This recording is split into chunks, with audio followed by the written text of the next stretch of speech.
Jaruman Kannywood kenan a yayin ɗaukan shirin garwashi, wato garwashi shirin bayan fage. Ga wanda ya kalli shirin garwashi ko kuma mu ce ga waɗanda suke bibiyar shirin za su ga cewa tabbas shiri ne wanda za a iya cewa ya kere sa a cikin jerin shirye-shiryen fina-finan Kannywood. Domin kuwa shiri ne wanda yake da izina, yake da faɗakarwa, nishaɗantarwa da kuma ilmantarwa duka a ciki. Idan ɓangare ne na nishaɗi za ku ga akwai nishaɗi da akan saka a gurare daban-daban wanda idan ka kalla za ka samu nishaɗi har ma ka yi dariya. Sannan akwai guri wanda yake na damuwa, haka in ka kalla za ka iya jin wannan ko kuma tausayi, misali game da ita rayuwar wato ma'u. Abubuwa da dama sun faru da ita wanda a iya cewa na ƙaddara ne, kuma ta yi haƙuri, ta jure, kuma akwai yiwuwar cewar a gaba za ta girbi wannan haƙurin da ta yi na jure wannan ƙaddarar da ta same ta. Tun daga lokacin da mijinta ya rasu an ga cewar ta shiga abubuwa gurare kala-kala, ƙaddara kala-kala, ƙarshe ma har ta auri wanda yake da cutar ƙanjamau. Amma hakan Allah ya kare ta kuma ta fito.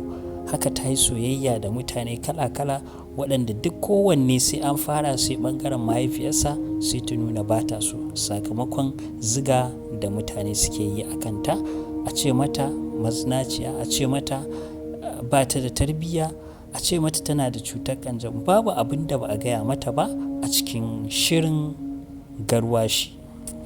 Ɓangaren gidan su Gaddafi kuma a iya cewa wani gida ne mai wani irin yanayi na lalacewar tarbiyya. Wataƙila mahaifiyarsa da a ce za ta farga da zuwa gurin malamai da take yi da sauransu, wataƙila da za a samu canji a gidan, hatta shi yaron zai shiru ko kuma yarta. Amma idan kuka duba shirin za ku ga cewa da zarar abu ya faru ba a tsayawa a yi tawakkali, a'a sai a tafi gurin malami. Da zarar an je gun wancan malamin an ji abin ya canza sai a koma wani gurin malamin. Kawai da zarar matsala ta shigo kawai sai a ce a tafi gurin malami, wato boka nake nufi ba malami ba, wanda su sukan kira shi da malami ga waɗanda suke zuwa guraren bokaye. Sannan a zahiri ma za mu ga cewar hakan yana faruwa, domin akwai waɗanda suka ɗauki zuwa gurin boka tamkar zuwa gurin wani waliyi ko kuma mu ce wani wanda suke ganin da zarar sun je to kawai bukatar su ta biya. Ba ruwansu, idan su ya riga ya rufe. To wannan shine babban illar. Na farko ba zai bari ita mai zuwa wannan gurin ta samu nutsuwa a zuciyarta ba, sannan ba za ta taɓa tara wani abu wanda zai amfane ta a rayuwarta ba. To kusan za mu iya cewa irin hakan ce ta faru a fim ɗin, domin ita mahaifiyarsu wato Gaddafi, ita aikinta shine duk inda ta samu wata matsala kawai za ta je gun boka. Haka yarta ita ma sai ta koyi wannan abin. To ƙarshe sai ta ce so kuma za ta auri mijin wata ita ma wadda da zarar abu ya faru da ita ma za ta je gurin boka. To kun ga gaba ɗaya za ku ga ɗawainiyar da ake yi kawai a samu ne a kai wa malami, a samu a kai wa malami. Sannan ɓangaren da su Jamila na gudu, idan ma an kuka duba a cikin fim ɗin su ma haka suke da ita da kuma mahaifiyarta.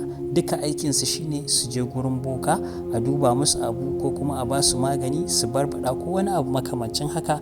To idan kuka duba ita fa Asma'u tana tsakankaninsu ne, tana can wato ko ina sai da ta gewaya, kuma ko ina sai da suka yi yunkurin cutar da ita. Idan fa ba ku manta ba cewa akai za a ba ta Gaddafi waye tunda shine kanin mijin, shi zai aure ta kaza. To abin bai yiwu ba. Shi ma mahaifinta mayan kuɗi ne, domin a lokacin ya so hakan, kawai tunaninsa shine za a samu gadon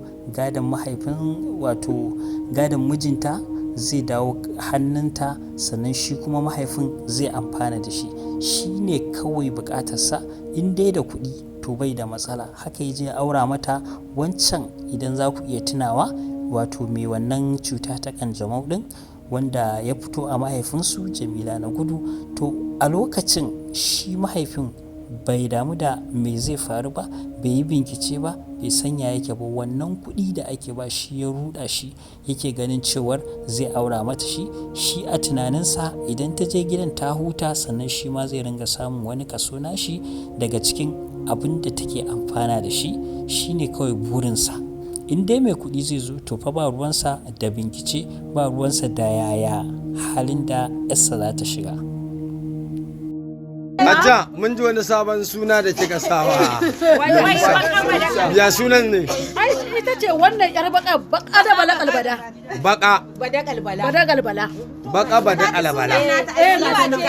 Tsiwa ta kai yawa. Ha ba jama'a. Yarinya tun da ta zo shikenan kuma rashin mutunci ya zo. Baka bada alabala. Baka bada kalbala. Yanzu ta Baka bada alabala. In dai kika faɗa naira 5,000. Baka da labara. Baka bada alabala. wallahi ranka ya dade zaka bar ni faɗa.